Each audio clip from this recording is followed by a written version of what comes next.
It's time for Real Estate 101 with the Karey Brown team from Realty Executives Preferred Advisors. Good Sunday morning to you. This is Karey Brown, broker owner of Realty Executives Preferred Advisors, and you're listening to Real Estate 101. I am here with Jared Bednar and Shanna Simpson. Butchering her name already. You're fine. Look at me that's go. That's the story of my life. It's okay. Know, right? And it was an easy one. What is wrong with me? No, everybody does. Literally everybody. So, Shanna, you're an animal care supervisor. That's correct. I am. So what do you do? Well, I oversee the zookeepers specifically. So there's me and one other supervisor at the zoo. So we oversee 14 zookeepers. So we just make sure that the zookeepers have what they need to make sure that the animals are safe, healthy, and happy. So I am over the North American animals, the big cats, the children's zoo barn, the great apes, and the bears. And I love my job. I've been with the Topeka Zoo since 2011, and I love it here. I think it would be a lot of fun, honestly. It is. It's a fabulous job. We're literally living the dream. So many people, come to the zoo and tell us, you're so lucky. And, we are, and we're well aware of that. And I know every day, going to work, it's a joy. Of course, there's some tough things about it, but it's a wonderful job and a great place to work. I imagine it would be pretty cool. So, well, again, Jared, I'm let's Jared. talk about you. Perfect. So I work for Friends of the Topeka Zoo, and I'm the executive director for that organization. What some people don't realize is the zoo is actually organized and operated by two different organizations. So Shanna here works for the city of Topeka, and I work for Friends of the Topeka Zoo. We're our own 501c3.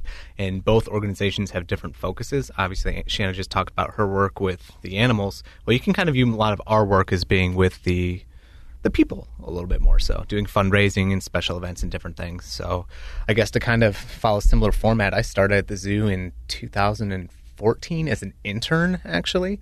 I was finishing up my degree in public administration from KU and came over and started working summer camps. I've, done that in the past, and I've always was like, okay, maybe I want to try out this zoo thing a little bit. And then when the position opened up, and since my background and experience in schooling was in guest services and, public administration and all that, got into there. And then I haven't left because like Shanna said, you kind of, when you work at the zoo, you work there for a passion. Like, it's not just a job where you go in and clock in and it's 9 to 5. Talk about the after hours things, yeah. Talk about all the time put in outside of work or even at work, the effort that you have to do. It's a lot. It's the most dynamic workplace you could probably ever imagine. We joke about it, but when people say, oh, it's a zoo in here, it's like that kind of euphemism. Its origins are true. Yeah, that's true. The worst the animals can do is what? Throw something at you, I don't know if that's the worst. No, that's not the worst. Well, you want to be on the right side of the cage, right? You do, yeah. Obviously safety is a top priority. We do have several very dangerous animals at the Topeka Zoo.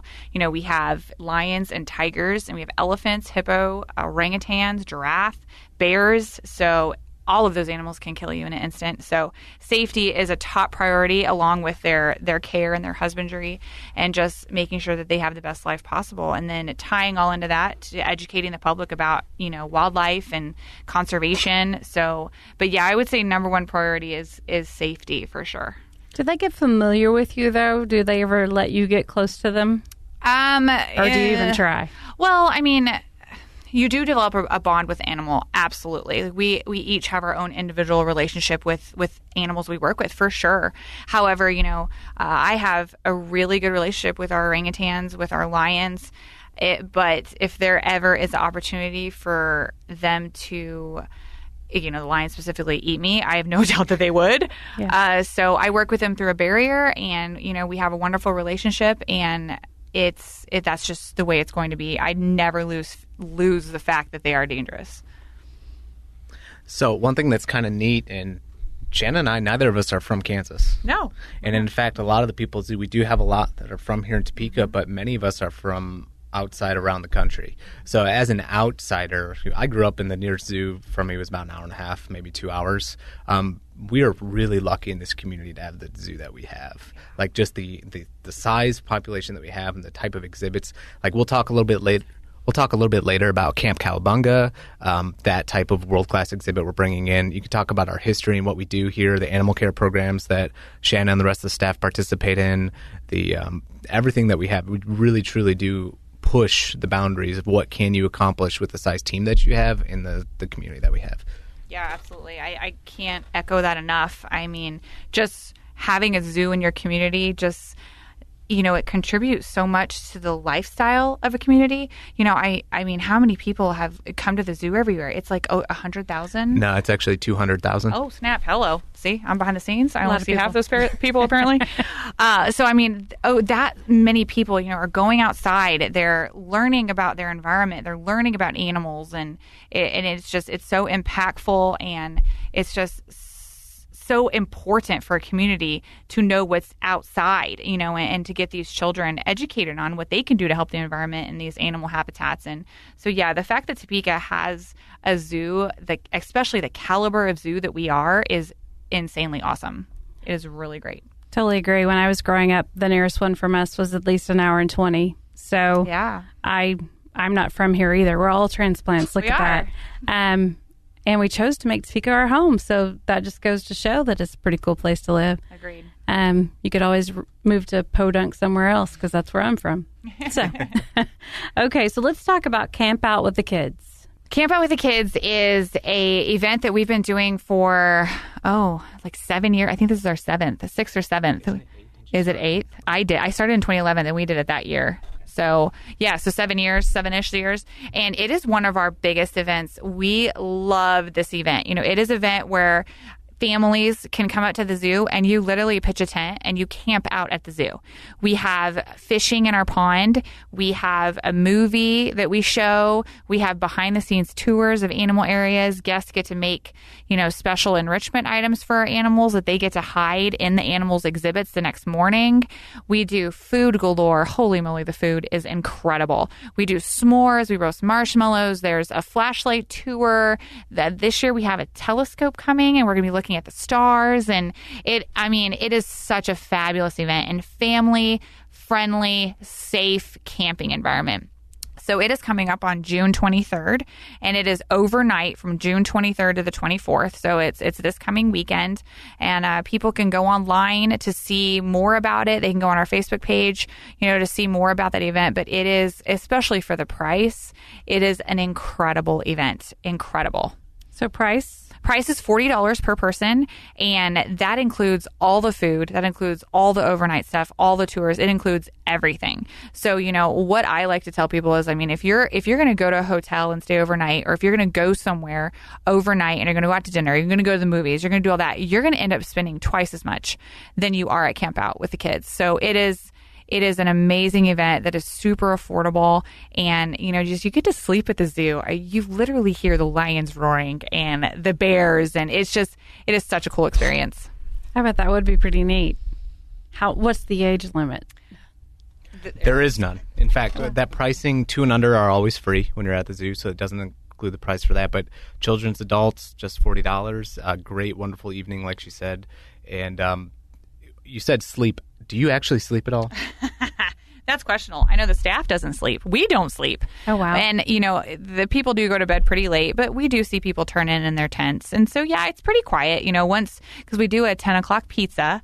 So we have a pizza come in at 10 o'clock. So everybody gets their pizza. And then I would say around 11 o'clock, it gets really quiet.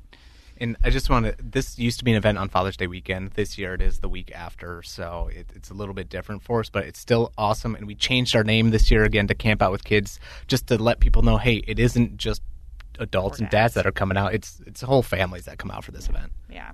Awesome. So the next one coming up is Zoo Brew Barbecue. That's a tongue twister.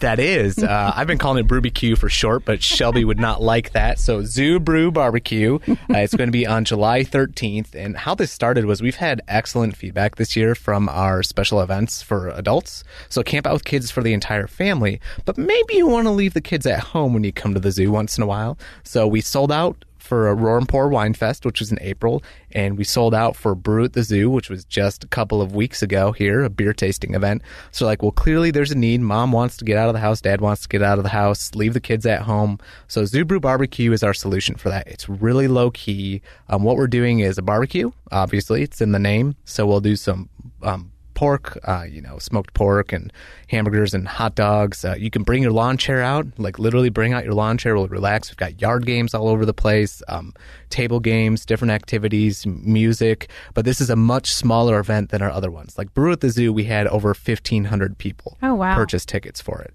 This event, 400 tickets available.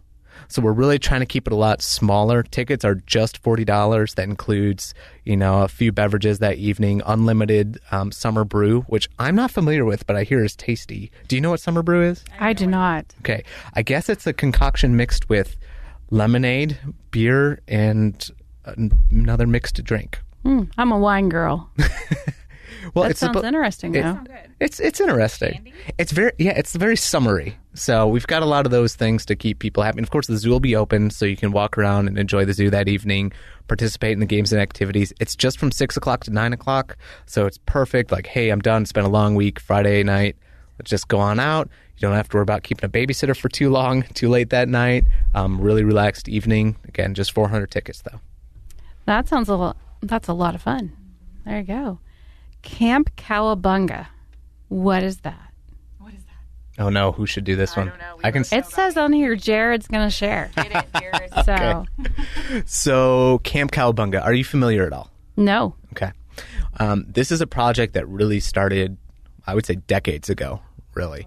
So, are you familiar with Gary Clark? Yes. Okay, Gary Clark is the first director of the Topeka Zoo and Conservation Center. He started in 1963 at the ripe old age of, what do you think? How old? 60. 24. 24. Could I you went the wrong one. imagine being a zoo director at 24 years old?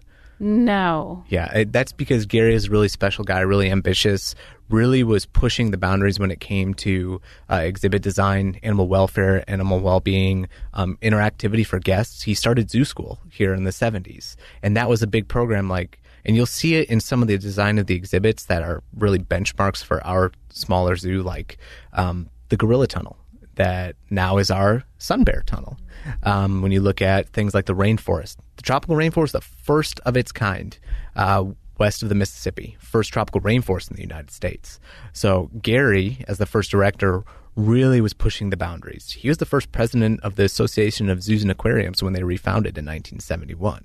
I mean, that shows, when we talk about the world-famous Topeka Zoo, I'm sure you've heard of that in the past. Absolutely. If you're from Topeka, you've heard of the world-famous Topeka Zoo. That's because we truly were, because we were pushing the boundaries with everything that we were doing. Now, Gary retired in 1989. His last exhibit that he opened was Lion's Pride. And, of course, everyone that's been to the zoo in the past few decades since then really remembers that tunnel, like going into the cave and being up close and being able to see the lions come up and really have that immersive experience. Yeah. Well, when Gary left the zoo, he started a safari company, and he went on to lead thousands of people on safari over in Africa. So when our current director, Brendan Wiley, started in 2010, we were really looking at let's get this zoo back to being what we were, our history, being world famous, really pushing the boundaries. So we developed a master plan in 2011, 2012. Well, it was determined that we want to do a whole lot of different things, including much larger elephant exhibit for an elephant breeding program, a lot of different unique immersive elements, but we needed to start somewhere, and that first phase then was Camp Cowabunga. And that's because Gary, his safari company, was called Cowabunga Safaris. So this is an homage to Gary, and it truly is bringing the safari experience from the mid-1990s to Topeka. So instead of actually just going out and being in Africa, when you get to the zoo, you're like, okay, from the parking lot, I'm going to walk in. Okay, now I'm in Africa. Where are we going? Now, this is going to kind of follow that mindset where you're going into a safari camp. And that safari camp is completely surrounded by wildlife. So when you come in, you'll see 4 separate tents that is actually one building. So one climate-controlled building where people will be able to experience a variety of animals. Of course, our signature species is the lions, who Shanna works with, and they're really excited to get back to their exhibit. We're bringing back painted dogs. So we had painted dogs. They left so we could start construction a couple of years ago, and we already have earmarked a few more coming to us a little bit later this summer. And then we've got a new mixed species exhibit, which is really exciting, with red patis monkeys, dik-dik, which is a small antelope species, guinea fowl and hammerkop and leopard tortoise, really showing the diversity that you'll find in nature. It's never ever just like one species here and one species there. I mean, we really truly are in a symbiotic relationship. We're in an ecosystem. Mm-hmm. And then last but not least, and this is probably Shanna's favorite, we will be having ostriches. I don't know that was her favorite by the look on her face. Well, birds that are taller than me terrify me. I got to be honest. Why. I mean, I love birds. We have a wonderful bird collection at the Topeka Zoo, and I'm a mammal girl. I like my big dangerous mammals, and ostriches. I'm not gonna lie. I'm a wee bit scared of ostriches, and everybody messes with me at the zoo about it. Hence why Jared brought that up. Which takes us right over to Shanna. Yes. Carnivores. Yes. So carnivores. Well, we have an amazing carnivore training program at the Topeka Zoo, and I love to talk about it. I could talk about it all day. We have 3 African lions, and we have 2 Sumatran tigers at the Topeka Zoo. We also have 2 mountain lions as well, but they're technically not big cats, but they are carnivores. We have a state-of-the-art training program at the Topeka Zoo with these cats. What we are able to do all voluntarily, which means that the animals actually participate in their care.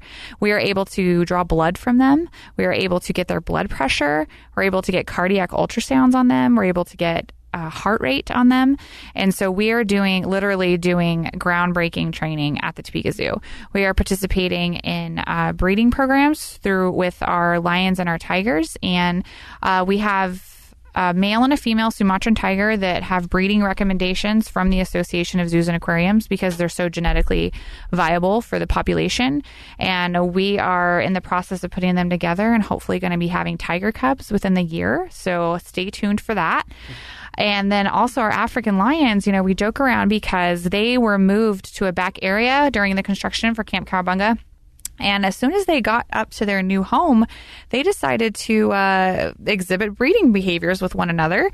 And they got frisky. They were happy. They did. Well, we joke around that it's their vacation home. Like when you go on vacation, you're footloose and fancy free. And so, they've been a little frisky up at their back area. So we are, while we don't have any pregnant cats at the moment, we are anticipating that they quite possibly could get pregnant when we move them back. So, a lot is going on with our carnivores, and, other zoos call us and ask us how we do things. So that's to the point where we are at Topeka Zoo with our training programs, which is something that we love to talk about and love to tell the story of all the really cool things we're doing with our carnivores.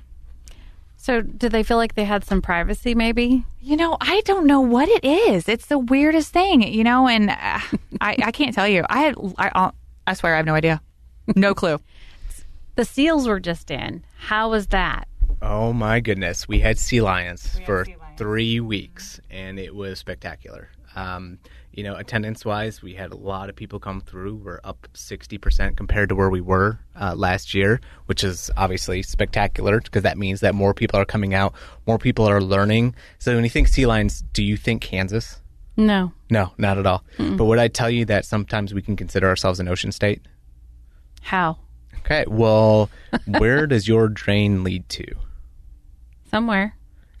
It's right, it leads to somewhere. Well, all our drains eventually make their way to the river, to the Kansas River, which eventually makes its way to the Mississippi, on out into the Gulf and out into the ocean. So essentially the things that we're doing right here in Kansas, whether it comes to not recycling or whether it comes to pollutants or anything really, has the potential to make a lot of impact in oceans and other places around the world. So we had our sea lions come out for World Oceans Day and, of course, the 3 weeks surrounding it, which was a really spectacular way for us to kind of spread that message. Like, hey, guys, there are little things that you can do, little choices that you can do nowadays that really can affect everything around the entire planet.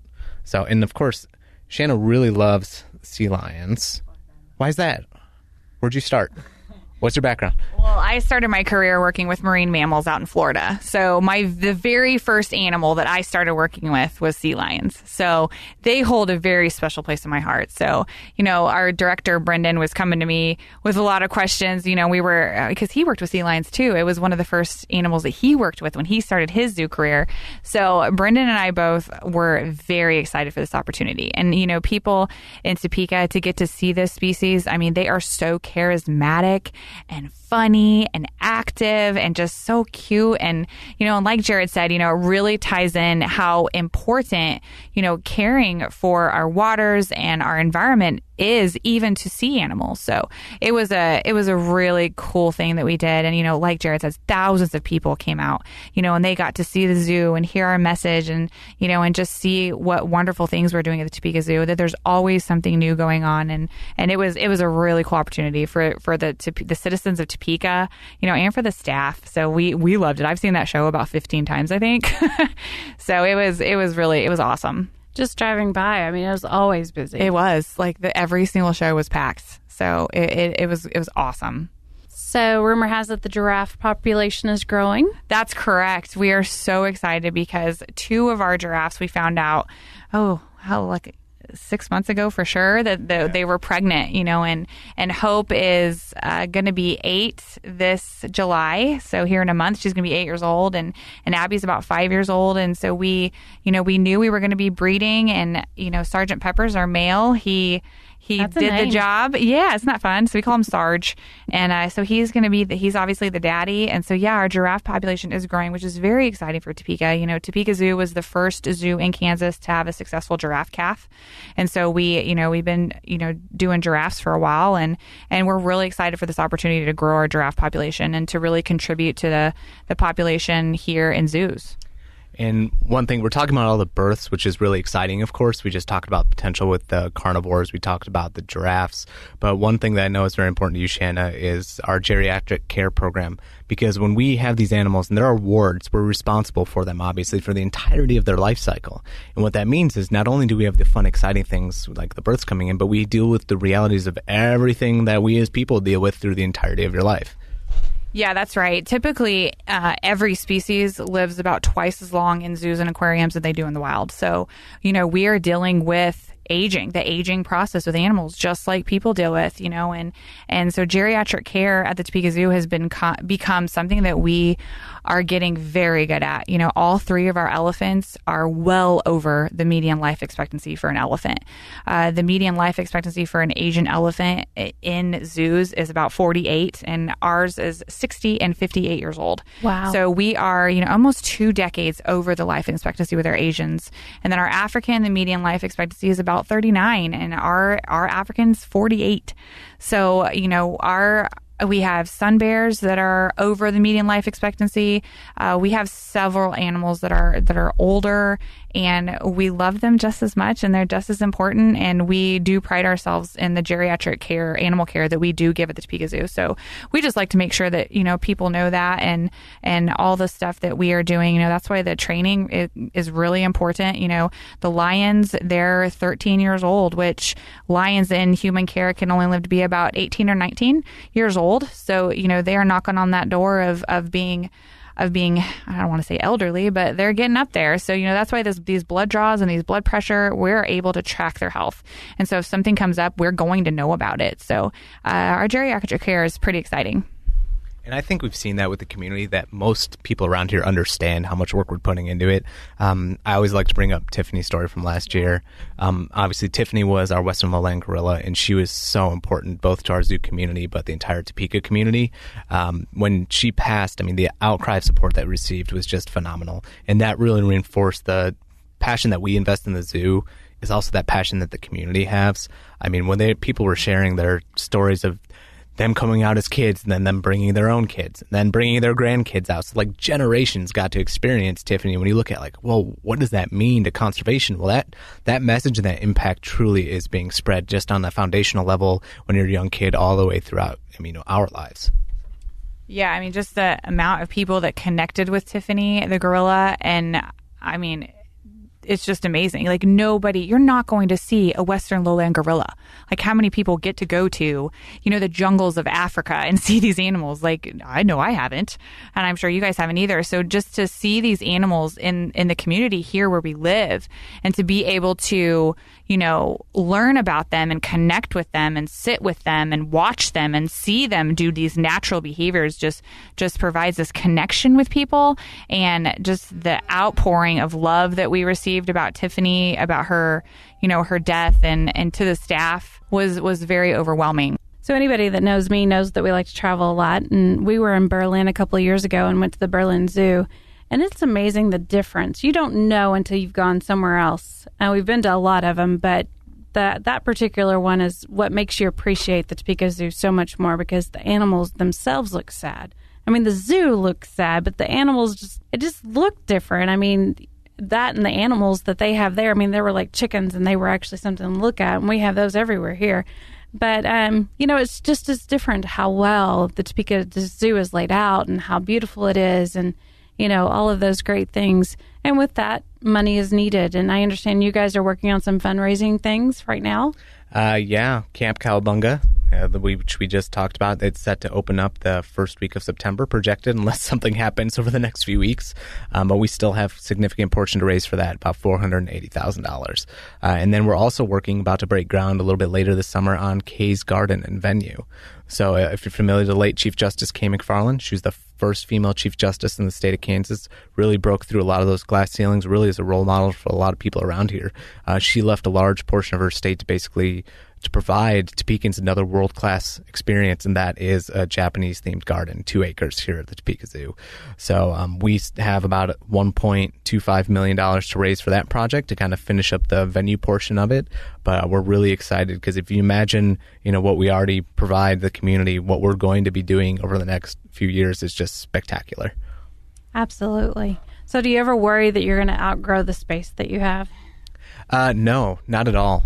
When we look at kind of our confines, we're about 26 developed acres. The zoo currently sits on about 35 acres, so we do have some space outside. Kay's Garden will start to push our border a little bit, but a lot of the work that we're doing is reconfiguring and making better use of our space.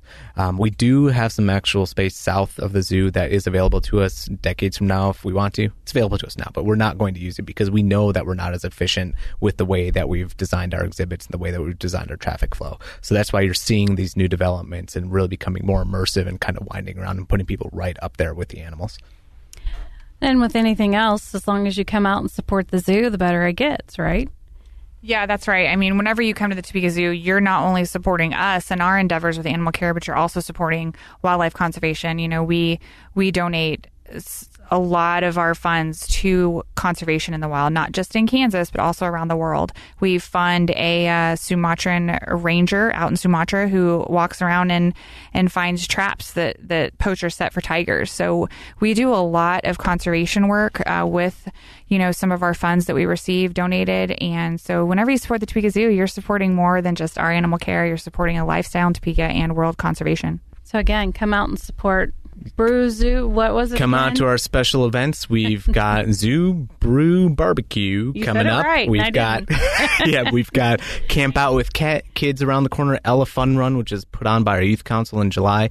And then, of course, if you'd really like to help us with our capital campaigns, Camp Cowabunga and Kay's Garden, please find us on the website, reach out to us, email, phone, whatever, stop by, because we absolutely need everyone's help. Absolutely. And what's the website? TopekaZoo.org. And if you're looking to buy or sell, be sure and give us a call, 785-213-5188. Check out our website, www.preferredadvisorsteam.com. Thanks for listening to Real Estate 101. This is Stephen Parkin at Invista Credit Union. Purchasing a home is one of the most exciting and important decisions someone can make. Let me tell you why Invista is the best choice for financing your new home purchase. First, quick pre-approval process. Our fast decision-making gives you the power to act quickly and make an offer on your dream home. Second, local servicing. We service your mortgage in-house. You won't get a long-distance runaround, but a committed professional whose only job is to help you. Third, experienced team. We are dedicated to simplifying the process and educating you through the home buying process. Come by Invista. It's okay to dream. In fact, it's encouraged. We are your home buying partner. Give us a call at 785-228-0149. Southwest Topeka has a good neighbor. State Farm agent Jim Garrison, now at 29th and Urish. If your current insurance situation has you going around in circles, get off the roundabout and stop in and meet Jim and his wonderfully efficient staff. Let Jim Garrison give you a quote and make the Garrison comparison. He's confident that with State Farm's competitive rates, the right coverage, and his unmatched service, you'll want to make him your new insurance agent. Like a good neighbor, State Farm is there, and Jim Garrison is there for you, northeast of the roundabout at 29th and Urish. Thank you for listening to Real Estate 101 with the Karey Brown team from Realty Executives Preferred Advisors. Tune in again next Sunday at 11 o'clock for Real Estate 101.